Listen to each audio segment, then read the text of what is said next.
What were the spiritual attacks like for me as I began to get saved out of the occult and out of witchcraft after 10 years of being deep in it and starting to find Jesus for the first time in my life?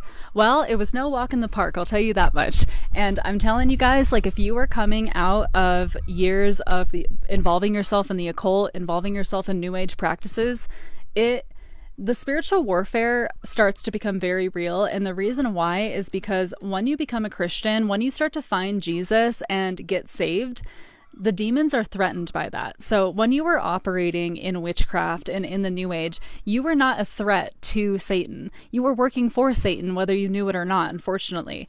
And it can be very threatening when Satan sees somebody who is a very spiritually sensitive, who is very spiritually activated in their giftings, and they're coming to Christ. And when they come to Christ, they're going to be very effective in doing spiritual warfare and operating in their spiritual gifts that God has given them that have previously been used for his demonic agenda. So Satan gets mad when New Agers get saved, and the spiritual warfare starts. And that's one of the things that a lot of people don't understand is when you become Christian, that's when the spiritual warfare actually begins. Satan wasn't threatened by you when you were operating inside of his camp. But now that you're coming into the kingdom of God and you're taking your spiritual gifts with you, and God is going to redeem those gifts and purify those gifts so that you can use them for his goodness, Satan hates that. And so for me, leading up to getting saved, I went through a lot of demonic torment in my dreams, particularly.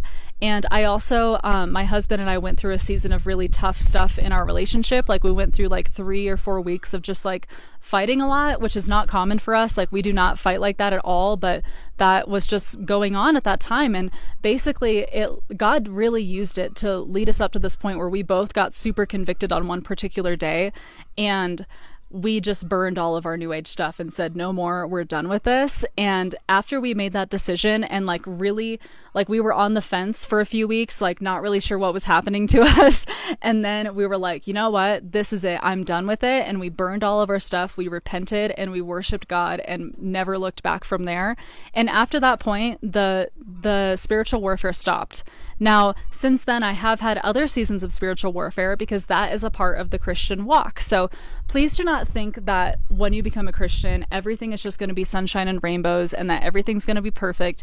You will receive a level of healing that you have never received before in your entire life, but that does not mean that you don't go through spiritual warfare as well. So those seasons of spiritual warfare that you will endure, God is going to strengthen you through those seasons. So take heart when those things are happening because God is moving during that, even when you can't see it, even when it feels hopeless. God is still with you and he's still moving through that, and oftentimes there is a breakthrough on the other side. There's a huge breakthrough on the other side. This eagle that, I don't know if you guys just saw that, but there's an eagle that lives here in the valley where I live in the mountains, and I, a few months ago, went through a really tough season of spiritual warfare, and I felt so weak, and I was just like, God, just give me something. And I saw that eagle, and it was the first time I ever saw it. Now, I grew up in the Pacific Northwest, so I love eagles. God knows that about me. And he sent that to me as a sign of encouragement, so I just feel like I want to share that with you as well. Basically, I went and looked at my binoculars, and this eagle that lives here, he lives like over in these mountains over here. You can't, these ones, he lives up over here. I went and got my binoculars and I looked at this eagle, and it was flying right above me as I was looking at it, and I could see that one of its wings was like completely like torn to shreds, like some sort of big, maybe a bear or something, some big animal had tried to eat it at some point, and half of its wings were gone on one side. But this eagle was still just soaring, like with such grace and such mightiness and such power.